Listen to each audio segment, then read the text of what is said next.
SEC Media Day. We just get done with a couple of Virginia players, new guys, and we got a new coach over here too, Ryan Odom, who. What's happening? You know what the cool part is? And I don't think I remembered this, that you kind of grew up in Charlottesville. Yeah. Like, I forget about that. You're a ball boy. Your dad was an assistant, right? Yeah. Like, this has got to be kind of cool for you. Yeah, I mean, a little more. Back then, I don't know what you had hair-wise. Yeah, it wasn't as different. gray, obviously. It was a 10-year-old kid. You're hanging on, man. Yeah, I'm hanging on. You're hanging on. There you go. We just got on Greenberg over there for a minute. But 82 to 89, you really think about it, those were the formative years, for me, around my parents, my father specifically.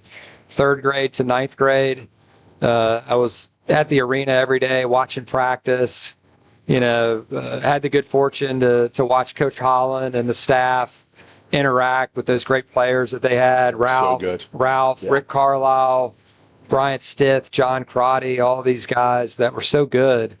And, in the early days, when Randolph, decided, Dad was at UVA recruiting him. Yeah. And then he ends up taking the Wake job. And Randolph ends up going, to Wake with Dad. And those two, programs began to battle, right away. And Randolph obviously had the last word, most nights because he was such a good player. But, it really was a special time in my life, at UVA. There's no question about it. Is it some sort of poetic justice that you were the one to pull the upset to beat Virginia, and then you come back and get that job? Not poetic justice. That might be the wrong word. Yeah, it's not something that I ever imagined would happen, right? Well, don't bring it up around too many. It's crazy, though. It is crazy. It's a crazy storyline. Yeah. You thought the story was over, when they won it. Well, maybe it's not. Yeah. And so it's our job now to, keep this thing going. And so one of the best texts I got when I first accepted the job was from Ty Jerome. And all he talked about in the text was, obviously, congratulations, we're excited you're here. But, after that game, that we went through together, like, that was, that put us to work. DeAndre and I went in the gym every single day and worked our tails off. And, we thank you for that. Sure. But it's really cool that you're on our side now. Yeah. And let's go do it together. And so really cool, text, from a guy that obviously meant so much to UVA. I don't even know where to start, Ryan. We've known each other. Oh, my gosh. Right? So much to go. But what I will say is Coach Odom. And obviously, the real Coach Odom. We're talking about the real. We got to go to the real coach. He's the real one. I'm always going to say that about him. But no, credit to you, man. You haven't skipped any lines. Yeah. And has that provided an edge to you because, you grew up with your dad being a coach, but he wasn't just a coach. He was a hell of a coach. Yeah. And he won a lot of freaking ball games and coached a lot of great players. Yeah. And then you follow in his footsteps and you've reached a mountaintop. Obviously, there's a ton more you got to do. Yeah. But you did it your own way, and you've won everywhere you go. You flat out earned this. This isn't some, hot at the right moments. You've turned around and won everywhere. And there's not many coaches that have ever done that. Right. Yeah. And that's really a credit to you. And I couldn't be more proud, man. I brag on you so much about the expectations that I see. And unfortunately, I guess I'd say fortunately now for UVA fans, I gotta cheer for them now. I gotta cheer for them now. It's just blood related. I have no choice. That's right. You're the third son, man. You're the third Odom. What do you think? I'll throw it. Yeah. You're giving him the compliments. Yeah.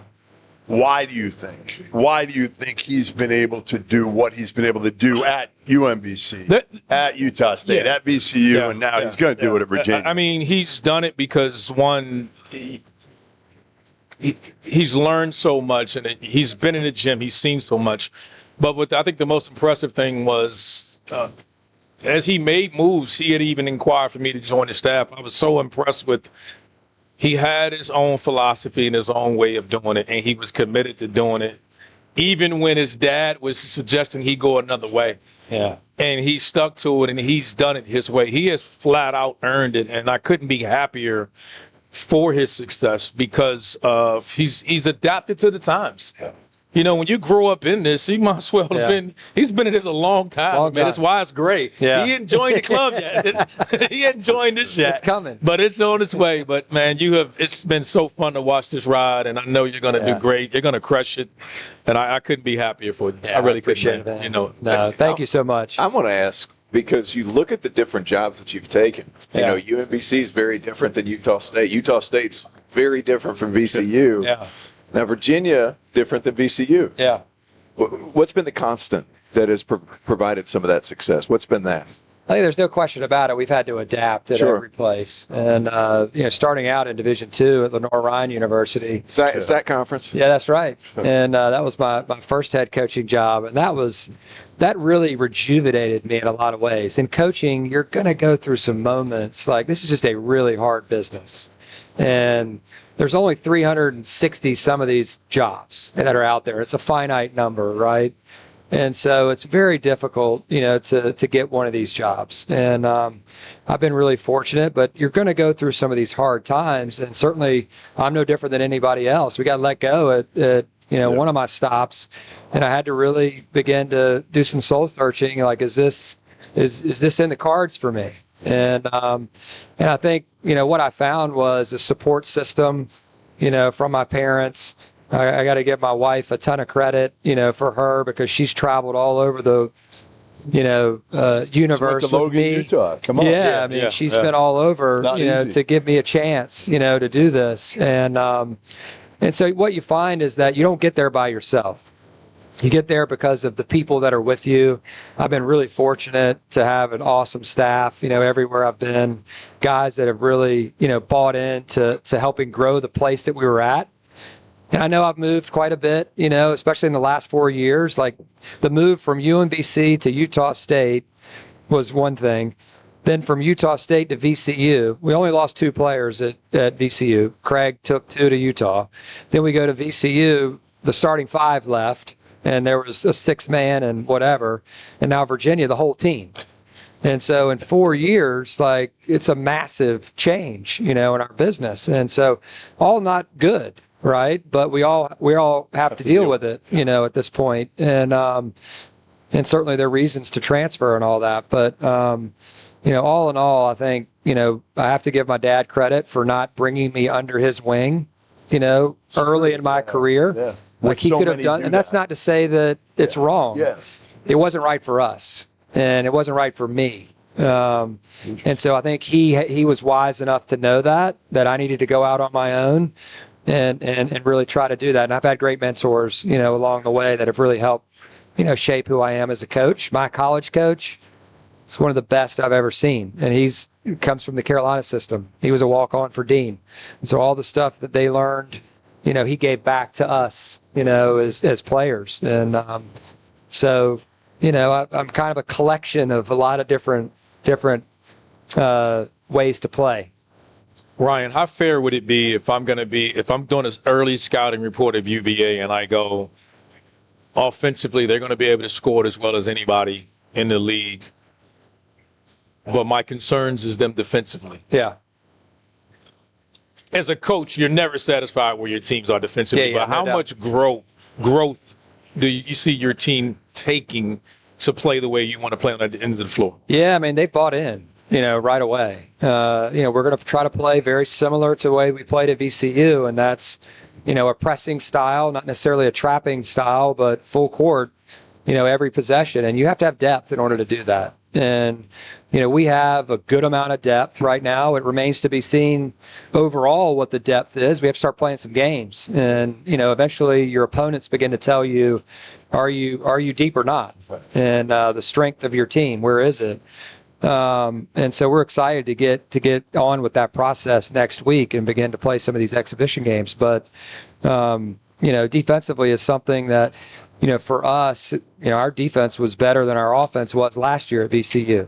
And so in a lot of ways, I'm kind of known for offense, but you have to have a well-balanced team in order to be successful. And if you're winning in the 50s, that's certainly a way to play. If you're winning in the 80s, that's a fun way to play too. But the reality is you have to be able to get the stop when you need it. You have to be able to score when you need it, regardless of what the score is or the pace. Coach, I'm excited to watch Virginia play with a little bit of pace. How how hard is it to teach kids to run and pick up full court with the pressing style that you do? I mean, that's difficult. It is. I think the two match. Last year's team at VCU was a good example of that. We played with pace and transition. We put immediate defensive pressure on the opponent right away when the ball went through the basket, and it just slows it down. And so if you go look at the numbers, at least in previous years, teams take longer to score against us. So, we're not playing at some insane pace nationally. We're playing at a pretty average pace nationally. A lot of that's due to our defense. And so that's not going to change. Coach Bennett's best teams were well balanced. His national championship team, was one of the best in terms of efficiency on offense, and certainly was, they'd strangle you on defense, because of the way that they played. And certainly we want to try to not replicate that, obviously, but from an efficiency standpoint, we want to be right there. All right. Do you have a story from the Christian Laettner recruitment? We didn't get him.